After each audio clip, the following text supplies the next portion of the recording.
here at the Charlotte Poetry Festival. I got money always. This is a beautiful soul. A queen who just speaks all over aura. We got in so many words in the building. Yes. You gotta give them 2 more minutes because they still. Stand ovation and everything. You better say that. You better say that, man. But just be. I want you to be you. Be you. But from day one, man, this person has never shown love, but just radiates his goodness and everything. Love all in your aura. But I want you to tell our listeners, like, your poetic journey. What got you to where you are today? Well, for me, I started as a very, very young girl. I was surviving, being in foster care, and the things that you go through in the foster care system. And give us a second, man. We're doing it live, man. Oh, you good? It's all love, man. When we get you. All right, go ahead. But surviving in New York City foster care system, and I had a teacher, an English teacher. Shout out to Miss Rosen, who was also Jay-Z's inspiration. So you was in Brooklyn? I was in Queens. She taught actually in Manhattan, in women's school in Manhattan. Okay. She taught at ISL, and she handed me a journal right through it. And that journal saved my life in a lot of ways because as a mandated reporter, a teacher, she had to report right experience. And which started my journey in things. But I never put that right. Fast forward 100 years later, my age ain't none of y'all business. I'm okay with it. I'm 48. But fast forward maybe 20 years or so, coming here to Charlotte, going out to poetry at date night or late night. Right.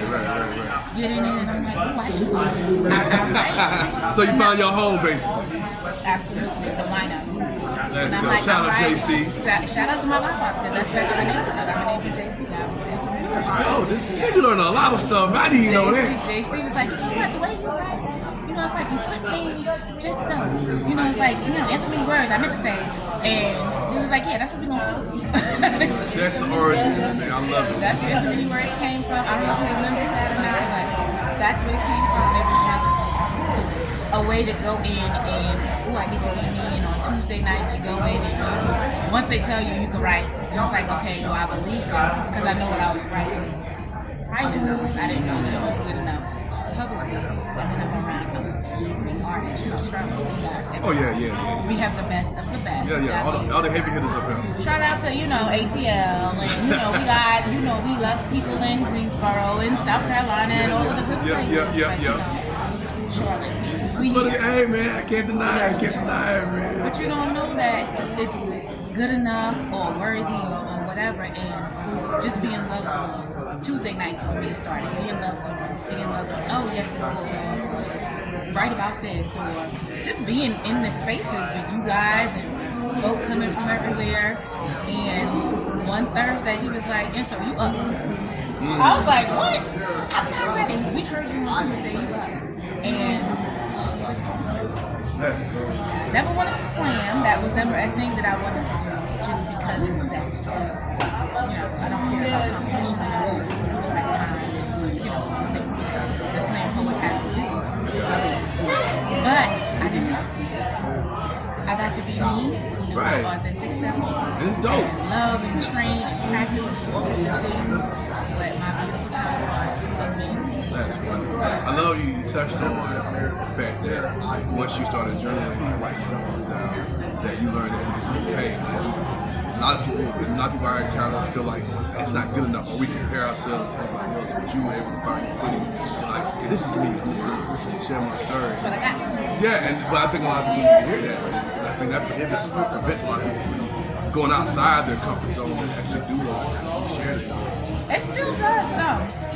Because, you get complacent, or there's always that thing, because I'm around so many people that I think are so there are still collections of work that I have that no one's ever heard.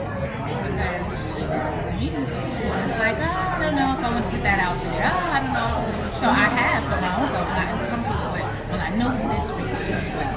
I know this receives well. I've gone through times where I feel like I'm not going to write anymore, I'm not going to perform anymore because I only performing. And then Charlotte's changed so much. So it's like, okay, well, forget it. That was and as soon as you get to a point where like that was a point in my past. Somebody called her and said, you need her to right. And it's still that reinforcement. We still can take it for whatever. You want to hear that one anyway, so you don't got to keep it. Because I didn't want to hear that one anyway. I want to hear what we want to hear. Or you still fit into this space. The art is So what's the goal? I know it sounds cliche, but like getting 5 years, but ultimately as an artist, what do you see yourself? What's your goal? What's your aspiration? Well, I don't know if you know this, but I advocate for mental health and child abuse. Word. Let's go. So that's what I do. I'm a realtor in real life. That's where I get some money from. But being an orator and a speaker, I go into spaces to help change policy. And being an artist, what I've learned is not to let that go. That part. As an artist, I'm able to touch the ears of people and open up a space that I didn't know that I had access to. Being in these spaces with the musicians, the directors of DSS, with the people in CMS who are creating curriculum, teaching them how to deal and work with people who have how to deal and work with people. You're a social worker, you remove these kids from their home. I need you to understand that those spirits and souls with my voice, I'm learning to use NSOMANYWORDS and have to actually into these words. Let's go. She gets to come with Cortelia into the workshop. She gets to come and teach the people like we are human. Right. There's a soul inside of us that is That's good that you're there. We need people like that to get past the bureaucracy, to remind people that these are actual people, not just statistics, just figures. Not just folders that you will right. Let me just stick these kids anywhere. That's good you're there. So with that being said, especially somebody who works with a lot of young people, like do you have any stories where you've been in that place and you actually touched somebody's life, like some results, somebody like, you know what, this helped change, this helped me get to this place. Have you seen any of that? I would have to say, for my own self, absolutely, just being in the space. But also, I've had so many people, after a show is over, somebody will come and say, which Jay Ward actually just man, I just did Kokomo in I've never been before. It was in the foster care of child abuse, community outreach, and everybody was when I'm telling my story, what I went through and how I'm working now, but telling my story as transparent as I can, but also using my words. I was afraid to say I did Charlotte here with the zoning commission. So all city planners in zoning, we did mental health, institutional and trauma. And I have two children who have special needs. I have a son who has and a daughter who has bipolar. And we had gone through hospitalizations and her being, involuntarily, put into hospice and hospital so that she can. And I'm telling this story. And I don't know why it was different than other white people, but so many of them with tears in their eyes. I'm doing this at home, my son, and it just because I'm never really talking to anyone outside of us for the most part. Everybody's living on that good stuff, but we are not loving to the capacity of other people. I'm talking black people. I'm talking to black women who are being doing the ones that I feel like. And then if everybody else feels lost on that's fine. Right. But it was so impactful because we're leading with a lot of our children that have autism. But everybody is in that space.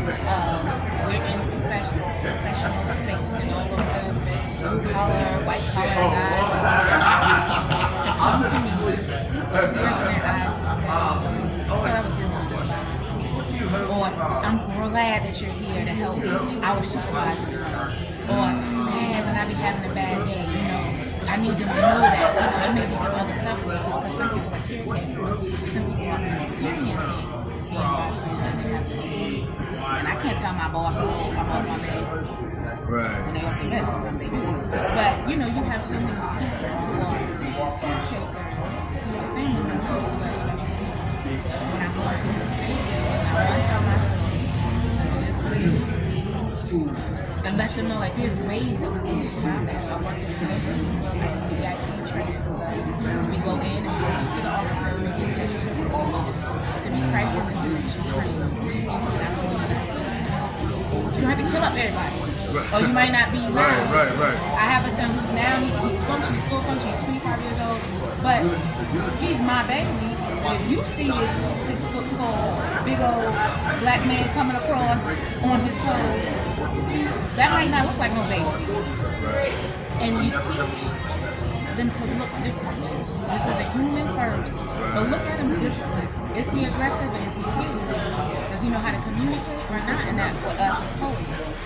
We're master communicators. So if I can learn how to communicate differently, I can learn somebody else how to, or even be aware. We got Rich in the building. We got Rich, man. And the other emigrated bro. Now here live is my show, man. I told y'all, these boys about to be on the next show. They're gonna be on the next show soon. Y'all look out for Granny's boys. Look out.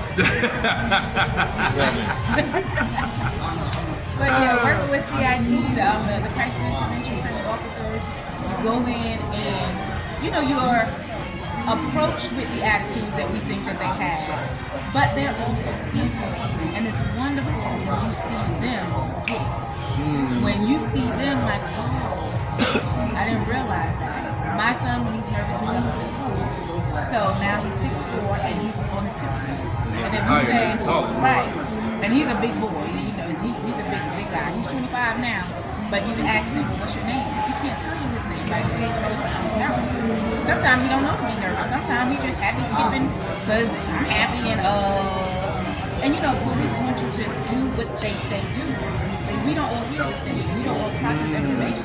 We don't all do the same thing. So it's great for me to take my voice to spaces and see that maybe you have to be different, but maybe you're I think that's a very unique approach, man. I never thought about that. Especially as creators, find other ways to express it. Instead of just sticking to the stage, we go outside that. Especially when we talk about you want to affect change, we actually go out there and offer a different approach, especially to that solution with the people who we feel like perpetrating violence. And say, hey, now look, help y'all see this thing in a different way. And I applaud you for that. We need more of that. And I didn't know that, but that's dope. And this is why we have this platform. Y'all can learn from people. And I would say that for us, as opposed that people we want to talk about, most of us have gotten to this place where we share our experiences, whatever they may be. We need to put that into the community. And not just doing it. Yeah, not just stay here actually going out there and doing it. We definitely need to. Like, yeah, this stuff is happening. You're experiencing it and it's happening. And your boss may need to understand that mental health is a disability. Your boss may need to understand I got a divorce out. So me punching these numbers in this moment, it doesn't mean stop all. We don't have to be adults. We still have to. However, if we create Jay Ward, come here, baby. Come here right quick. I'm gonna get this guy on the show too. Yes, Mr. Jay Ward. Charlotte's poet. Oh, you're come right here. So it's my show. We're in the story, man. We're gonna get this guy. This is the poet laureate of Charlotte, North Carolina, Mr. Jay Ward. That's right, Queen City, QC in the building. We gonna get him on the show soon, man, so y'all be on the lookout. I don't know what the show is, but I just want to tell y'all that I was forced to go on after you left the show. Man, stop. I pivoted and made sure I spoke and gave a word first, so there was separation between my poetry. Y'all know how me is. Man, go ahead. Well, y'all make sure y'all check out Jay Ward, man. Yes. Man, I think that's great, man. I love doing, like you said, speaking about it. We have to not only speak about it, but actually go out here and service the community. Not just the words, but the action. And it's wonderful to know that we're here. You know, the word says, your word will make a way. Woo! Say that. I live that every day. I live that And you actively manifest. You know what I'm saying? Like, yeah, you dope, man. You dope, and I already knew she was dope. Like, she was doper than what I knew her to be. You know what I'm thank you. We'll take it. We'll take it. And you get all of the love. So if you're not a writer, be a writer because, you know, you get to be around beautiful men and beautiful women with beautiful energies most of the time. If they're not in a good mood, we want to be in a good mood. So it's healing and medicine. Facts, indeed, indeed. Well, tell people where they can find you at on social media and all that lovely stuff. You can find me in all things in so many words. That's the letter N, so many words. IG, Facebook, Instagram. I'm old, so y'all just see me crazy. It's seasoned. We're not always seasoned. Right, I'm experienced. Experience. There you go. I like seasoned, right. So, yeah, all of the things I'm in so many words, but my name is Cortavia Jones. You can also find me, I'm the only Cortavia Jones. So you Google Cortavia Jones. Now, here's the thing, I'm going to tell you. I be forgetting how to get into my account, so all of them are me. Every last one of them. I don't have, nobody is spamming me. There's no, you know, fake pages. They're all my pages. It's just, you know, I create one. Every now and again, I'm a redhead because, you know, why not? But that's me too. So find me, tap in, and if one of y'all want to gift me with some social media healing or like, girl, I got you because you a mess, get me right, because Artist, man, so we need a little assistance every now and then. right, get me right. Yeah, if you feel like my social media accounts are crazy and you want to organize them for me, Y'all heard that right here, man. Make sure you tune in, subscribe to the channel, on IG, in the story show. Oh man, thank y'all, and we're gonna have more outstanding, amazing stories, amazing people, like in so many words. All right, y'all know what it is. Be good, be great, be kind. See you next time. Yeah, that's that feel good.